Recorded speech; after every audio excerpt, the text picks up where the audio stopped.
when these bigger companies and venues are working with like smaller artists, how does that like give and pull happen? It's because they charge you to get that space to begin with. No, they just take a percentage out of the sales and everything. But what it's hard because it's like, you know, when a big artist, mainstream artist is come into a venue, they get like a back end, like there's guaranteed money involved, you know. And it's like, if I wanted to, if Rema's coming here, he can do whatever he wants to do with a show, you know. Like I can figure out anything I want to do at this show at first before I get paid from ticket sales or whatever it be. Every dollar has to come out of my pocket, you know what I mean? Or just so whatever you want to do. So it's like we get kind of limited on how do you even want to go about this. What would a venue even allow you to do?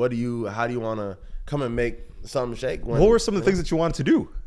Man, I like crazy shit Like though. what? What was your? Stuff. I want to hang from the ceiling. So I want to add. Like I'll be bothering them all the time but I've also learned with some venues it's better to ask for forgiveness than to ask for permission. Yeah, because it's just in the heat of the moment in the show. It's hard.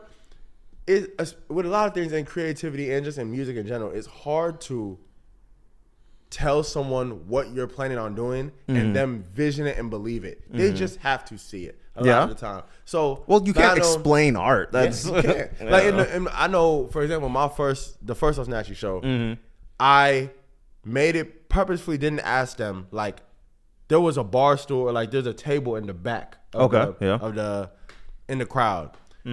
I knew I wanted to go and stand on that table at some point of my set. I didn't ask them for permission to do so. I just said, I'm going to go and do it. I'm at some point in the show, I'm going to go and do it. No one to this day at First Ave had a problem. Like I don't know if they had a problem, but no one talked to me about doing that, you know? I just feel like that's one thing that if I would have asked them beforehand, they would have said, bro, don't do that, you know? Well, I feel like that's just like a part of like owning a business, because like if you were to do that and you just fall and break your leg, it's like they told me that I'll fire everybody. You know? Exactly. They told me I couldn't do it. So, but now I hopefully, you know, First Ave don't pay too much attention to this, but I'm gonna do it again. I'm doing it again. So come watch me backflip off the table at First Avenue, bro. No cap. What was your favorite part about the show? The first one? Yeah. Everything. That was the first time ever I had performed, and before the performance, I had no nerves. Okay, yeah. I had zero. I felt Is that just reps prepared. or what is that? Yes, I think it was just Kobe had some type of saying. It was like you can't, if you're nervous, that means you're underprepared. Yeah. Or something along those lines. So it's like, I feel like that was the first time it really came to fruition. Like I saw it or felt it. Was like, I felt so prepared for that show that the day of, I was just like, I just can't wait for me to go do it. Because I just know it's going to be so great. And I feel like the feeling, anyone that was in that room, I feel like they understand like what I'm talking about when it's like just the feeling I was in that room. It just felt so home-like. It felt like everybody just made a new friend today, and that's just the goal of my shows, you know? So. I feel it. We'll turn back on that. So now that we are entering the second phase, the second big one, what is going to be different of this concert versus your last? It's more polished. Everyone's grown, and it's more of bringing together of the diaspora. That's kind of the focus of the So Snatchy show, and what I want to be the focus on moving forward is just like there's going to be people in that room that would have never been in the same room without this show. How so? Like, I'm intentionally bringing an opener like Taylor Brienne, who is hip-hop head, Minnesota rap legend type of person. And then her fan base and her kind of people are going to be in the same room as Haroon, who is alternative music, more got a little bit of rock to it, and the long hair dude. Yeah. Okay, yeah. And so and brings like an East African crowd in that sense that maybe has never been to a rap show at all, or vice versa, that people that are there for rap music that never experienced no alternative music or some stuff like that. And then all in that together, these are two types of people that probably haven't even experienced Afrobeat music. Okay, so they're still gonna come and see my stuff. So, and vice versa with my crowd, there's people that could come feel like they're gonna hear Afro music and they're gonna hear some different stuff. So it's gonna be putting a bunch of putting everybody a part of the African diaspora on the same room and just letting them enjoy Black beauty and talent throughout the whole night. So how is it getting a relationship with those type of people? I think it's been built kind of naturally too, which is cool. Like, because especially in Minnesota, I know like artists can agree of a lot of people.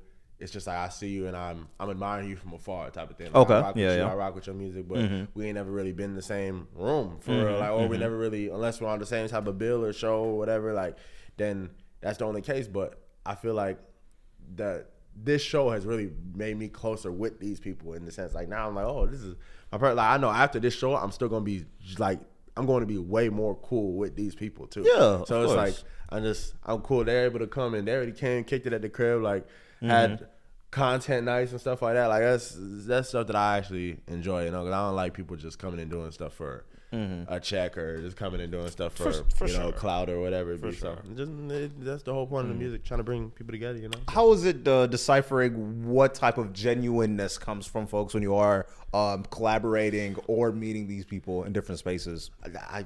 That's why I gotta meet them. I gotta see them in person. Like, I don't go by for what I'm seeing on social media or what people tell me or whatever it be. I feel like people talk highly of good people though.